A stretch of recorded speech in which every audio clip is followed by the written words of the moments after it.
A grandchild who talks about wanting to be a painter is simply ridiculous. We don't have such a grandchild. Who would attend the funeral of a grandchild who didn't meet our expectations? One day, my 13-year-old son Tom, who aspired to be an artist, suddenly passed away in a traffic accident. While arranging his funeral, engulfed in deep sorrow, I informed my in-laws. Their attitude made me so angry that my hands trembled. Realizing it was futile to say anything more, I simply said, "That's enough," and hung up the phone. A few days later, during Tom's funeral, my mother-in-law called again, stunning me with her words. "We have important guests coming over. Come help right away." Her usual selfish demand left me aghast. I refused, saying it was impossible because of my son's funeral, but she dismissively insisted in a high-handed manner. "A child's funeral like that doesn't matter. You've always refused my requests, so help out today for once." Enraged by her irrational demands, I accepted and went to my in-laws' house, holding my son's portrait, still in my mourning clothes, after the funeral ended. I decided to cut ties with them that day. I couldn't bear any more of their behavior. Arriving at their house, what awaited me was an unexpected outcome. My name is Susie. I'm a 43-year-old homemaker. I met my husband through a friend's introduction, and we lived happily with our son Tom.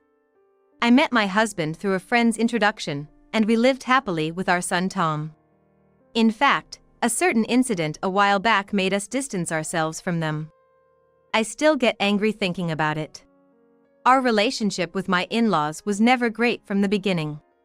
Every time there was a gathering at their house, they would summon me to help with various tasks. "How many times do I have to tell you to come immediately when called?" "Well, never mind. Take these dishes to everyone, and we're running low on drinks, so go buy some." And then, their high-handed orders and their attitude, as if it was the most natural thing, made me dislike them, honestly. Throughout this, my husband always stood up for me. "Mom, stop making Susie do everything. She's not a servant, you know." It was difficult for me to confront my in-laws directly, so having my husband express my concerns was a great relief. With his support, I tried not to worry too much about our strained relationship or their overbearing behavior. And importantly, they were always kind to my son. When Tom was born, they celebrated extravagantly, always making grand gestures for milestones and celebrations, treating him as if he was the apple of their eyes. Because they were good to Tom, I felt obliged to help out occasionally, despite not doing so every time. The turning point came when Tom graduated from elementary school. My son Tom, who loved drawing, began expressing his desire to become a painter when he was in the upper grades of elementary school. Even subtracting a parent's bias, his drawings were exceptionally good, evidenced by his numerous selections in art competitions. More than his talent, it was apparent that he was happiest and most alive when drawing. Despite the challenging and harsh path of a painter's life, my husband and I supported Tom's dream. However, my in-laws felt differently. During a celebration for Tom's elementary school graduation, the moment he spoke of his dream to become a painter, my in-laws' faces soured. "A painter? Don't choose a career that won't earn you money. That's nothing to be proud of. Tom should become a lawyer or a doctor. Those professions offer security and high social status."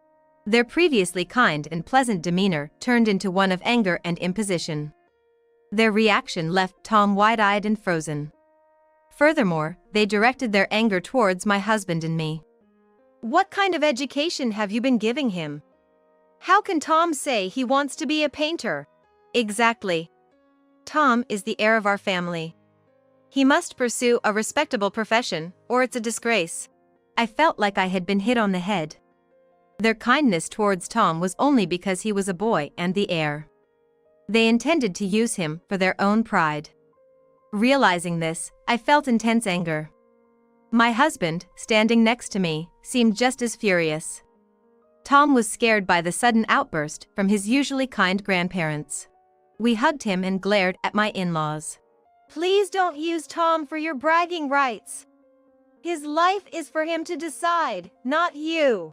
My in-laws, faces red with anger, were shouting something, but we ignored them and left their house. Since then, my in-laws stopped showing affection towards Tom. The only communication we received from them was when they demanded our help for family gatherings at their house. Each time, my husband angrily refused, allowing our family to live peacefully. In middle school, Tom joined the art club and started practicing drawing seriously. He happily shared his daily learnings and creations with us. My husband and I watched him with fondness as he spoke about his day. But this peaceful life didn't last long. One evening, as I was preparing dinner, thinking Tom would be home soon, the phone rang. Hello? What? Tom was in a traffic accident. The call was from a local hospital, informing me that Tom had been involved in an accident on his way home from school and was taken to the hospital. I hurriedly contacted my husband at work, and we both rushed to the hospital. We met at the entrance and were guided to Tom's room, but I was speechless at the sight of my battered son. Barely opening his eyes, he looked at us as my husband desperately spoke to him. I also held Tom's hand, speaking to him with all my might, but tragically, he quietly passed away. The premature loss of Tom made everything go dark before my eyes, and I collapsed on the spot. My husband, who embraced me, was pale and had a vacant look in his eyes. Amidst our grief, there were many things to arrange for the funeral. But during the hospital staff's explanation, my husband collapsed due to the overwhelming shock and was admitted to the hospital. I had to stay strong at least until the funeral. I felt like collapsing myself, but I resolved to be strong and composed. After setting the funeral date with the funeral home, I contacted family and the school. Everyone expressed their sadness and wished to attend the funeral. I was hesitant about contacting my in-laws. Even if we are almost estranged, they are still family. Should I contact them? But fearing repercussions, I called them after a long time. "Oh, what a rare call from you," my mother-in-law said snidely. I held back my retort and informed her of Tom's death and the funeral date. Her response was shocking. "What? I don't have a grandson like that." Excuse me? I was speechless at her words. Then I heard my father-in-law's voice, likely on speakerphone. Both of them speaking in a tone that seemed mockingly cheerful. "A grandson who wants to be a painter? We don't have one, do we?" "Right. So, he died? Well, who would attend a funeral for a grandson who didn't meet our expectations? Just handle it yourselves." Their words shook me with anger. How could they speak like that about a grandson who didn't conform to their expectations? My husband and I were heartbroken, and he had even collapsed from shock. Yet, they seemed indifferent, even taking delight in my husband's hospitalization, saying it was a punishment for being a disobedient son. Listening to my in-laws, I was on the verge of exploding with rage, but I took a deep breath and calmed myself down. Realizing arguing with them was futile, I simply said, "Fine," and hung up. A few days later, we held Tom's funeral as planned. Many people came to bid farewell to Tom, and their presence warmed my heart amidst the unbearable sorrow. I determined to focus on saying a final goodbye to my son, which was for my husband too, who was unable to attend the funeral. I was trying to keep my composure as the ceremony was nearing its end, and attendees were placing flowers on the casket. Then, my phone vibrated at that moment. I hadn't turned it off, expecting several messages, and when I looked, I saw my mother-in-law's name on the display. I discreetly moved to a corner of the room and answered the call. "Mother-in-law, is it urgent? I'm at the funeral right now and would prefer not to take calls," I whispered. To this, my mother-in-law responded in her usual domineering tone. "A funeral? Oh, is that today? Well, that's irrelevant. I have important guests coming over shortly. So, come and help out." I was stunned by her selfishness, as usual. What did she just say? "No, I'm at my son's funeral right now." Enough talk! Come right now! You've always turned down my requests, so help out for once today. The guests arriving today require special attention. Despite my hopes for a misunderstanding, my mother-in-law was insistent, paying no heed to my situation. Drained of energy and time to argue, I decided this would be my last encounter with my in-laws and told her I'd come after the funeral. After managing to get through the burial and saying goodbye to the attendees, I headed to my in-laws' house in my mourning clothes, holding my son's portrait. When I rang the doorbell, my mother-in-law appeared, looked at me, and scolded. You came dressed like that. How insensitive. Well, never mind, the guests are here, so get to work. Ignoring my son's portrait, she turned away. Seeing her attitude, I realized she only saw me and my son as conveniences and headed to the living room, determined. Come to the kitchen, not the living room. You can't be seen by the guests like that. Despite her calls, I opened the living room door. The guests, friends of my in-laws, were surprised by my sudden entrance and stared at me, dressed in mourning clothes, holding the portrait. After a brief silence, one guest, gazing at the portrait, asked, "Tom, is that you?" Shocked to hear my son's name, I turned towards the voice and was further surprised. "Could you be Mr. Smith?" The man was a kind neighbor who had taught my son painting years ago and whom my son adored. He had always been kind, answering my son's questions and indulging in his painting sessions. He had praised my son's talent, believing he'd become a great painter. Sadly, he had moved away last year, and my son had missed him, but he had kept painting, believing in their future reunion. I had wanted to inform this neighbor of my son's passing but lacked the means. Meeting him here was unexpected.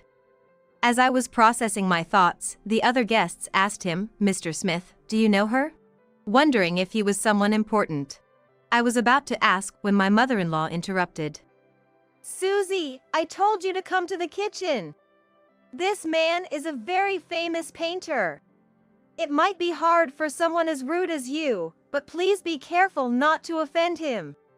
Only then did I realize that this neighbor, friendly with my son, was a painter. Neither my husband nor I knew much about painting, so we hadn't realized his significance. So that was the case. I apologize for not realizing you were professionally mentoring him, I said, shaking hands with him even though it felt a bit late. But instead of focusing on that, he asked with a trembling voice, "Tom has passed away?" His face was filled with sorrow. I nodded in response. "My son died in a car accident a few days ago. Today was his funeral, but my in-laws, who never accepted his dream of becoming a painter, didn't attend. Instead, they called me during the funeral, demanding I come help out immediately. That's why I am here today, to cut ties with them along with my son." As I spoke deliberately and calmly, everyone present, except my in-laws, looked at them in disbelief. My in-laws, on the other hand, were flustered, contorting their faces and unnerved by the cold stares from their friends. "What are you talking about, Susie? We had no idea today was Tom's funeral. We would never do such a thing." My father-in-law stammered in a panic. Amidst his excuses, the painter stood up and said, "Enough." He then stared coldly at my in-laws and said dismissively, "Excuse me, but I must leave." The in-laws and their friends tried to stop him from leaving, but he shrugged off their hands. "It's clear who is lying between you and Tom's mother. I am disappointed in you. Please, do not involve me in your affairs anymore." His words left the room frozen. Seizing the moment, I turned to my in-laws and said firmly, "As of today, I am severing ties with you. Please, do not contact me or my husband ever again." After glaring at my stunned in-laws, I left their house. A few days later, my husband's health improved, and we returned to our home. We prayed in front of Tom's portrait, mourning him together since my husband couldn't attend the funeral. Then the doorbell rang. It was Mr. Smith, our former neighbor and the painter. He asked to share the memory of our son with us, and we gladly welcomed him. He prayed too, silently shedding tears. There are many mourned our son. The fact brought us a bit of solace. After a while, we shared memories of our son. After reminiscing, I asked something that had been on my mind. "Mr. Smith, why were you at my in-laws' house that day?" It didn't seem like he was close with them, so I wondered about the connection. He answered with a bitter expression. Apparently, he was acquainted with a friend of my in-laws. They had invited him. But during his visit, my in-laws, despite meeting him for the first time, were arrogant and even smugly requested a special painting for themselves. Mr. Smith was displeased with the condescending attitude of my in-laws, and it was about to leave when I arrived. If I hadn't been invited by a friend, I might still be unaware of Tom's passing. I'm truly glad I could meet you again, he said thoughtfully, and then continued. Tom was truly talented, a wonderful kid. It's such a shame that we have to say goodbye so soon. He said this as if savoring the words, looking at my son's paintings displayed in our home. Then, he made a suggestion, if you like. Would you consider holding an exhibition in memory of Tom? His works are too good to be kept hidden. They deserve to be seen by many. This proposal was a surprise for my husband and me, who were grieving our son's loss. At first, we were taken aback. But remembering Tom's wish to have his paintings seen by many, we decided to go ahead with the exhibition. With Mr. Smith's help, we organized a memorial exhibition at the local community center. From the first day, many people came to see Tom's paintings, filling my husband and me with emotion. His classmates, neighbors, and even people who never met Tom, like Mr. Smith's friends, all came. Sharing memories of Tom with those who knew him lightened my heart a bit. But then, my in-laws showed up. Aren't these paintings great? My grandson painted them. He would be so proud to see this exhibition, up there in heaven, they bragged to the visitors. Despite previously mocking Tom's dream of becoming a painter, they were now boasting about him. My anger rose as I was about to retort when my husband shouted, "Don't you dare talk about Tom like that. You, who denied and belittled his dream and didn't even attend his funeral." Furious, my husband publicly exposed all the wrongs my in-laws had done. The visitors were initially shocked by his outburst, but their expressions changed as they heard the story. When my husband finished, everyone looked at my in-laws with contempt. Mr. Smith then delivered the final blow. "You have no right to be here at this exhibition. Please leave now." Surrounded by scornful eyes, my in-laws were indignant. "That's a lie. We always cared about our grandson and supported his dream to be a painter." They continued to lie even then. Frustrated, I pointed to a painting that was pieced together with tape. "See this painting? It's taped together because when Tom told his grandparents about his dream to be a painter, they tore it up, calling it foolish. But this was the painting that first got him selected in a competition. When they destroyed his dream and his most treasured painting, he cried as he pieced it back together." Hearing this story, the visitors began murmuring, condemning my in-laws. "That's going too far. Why didn't they support his dream? How could they show their faces here after doing something so terrible?"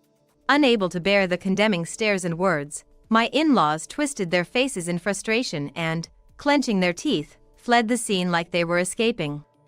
Despite the trouble with my in-laws, the memorial exhibition for Tom was successfully concluded.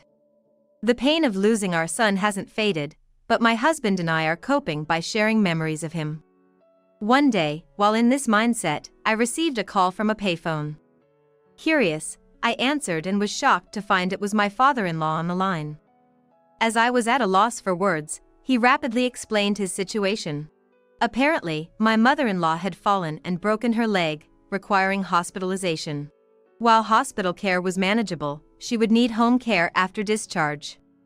He said it was hard for him alone to take care of her even now and demanded that I start helping at the hospital immediately. Disgusted by his audacity, I sighed. "I don't have a mother-in-law. Are you sure you're calling the right person?" With no intention of further involvement, I said just that and hung up, ignoring my father-in-law's protests on the other end. Later, I heard that my in-laws were ostracized by their friends for angering the painter and losing face. Furthermore, the neighbors who attended the exhibition spread the word about their treatment of us, leading to them being shunned by everyone around. Even after my mother-in-law returned home from the hospital, nobody seemed concerned or willing to help, leaving them completely isolated. Additionally, The neighbors kept watch to ensure my in-laws didn't approach us. Thanks to that, we lived without any contact with them but still received updates. Apparently, my father-in-law had been managing her care alone but eventually hurt his back. Unable to care for her by himself, they both ended up in a nursing home. Due to their age, my father-in-law's back condition didn't improve, and my mother-in-law, who disliked rehabilitation, weakened further and became unable to walk. With no visitors, they were reportedly living in loneliness. Perhaps unable to bear the solitude or finally regretting their actions, they began calling my husband frequently after moving to the nursing home. However, my husband also wanted nothing more to do with them and ignored all the calls. Over a year has passed since we lost our son, and we still haven't overcome our grief.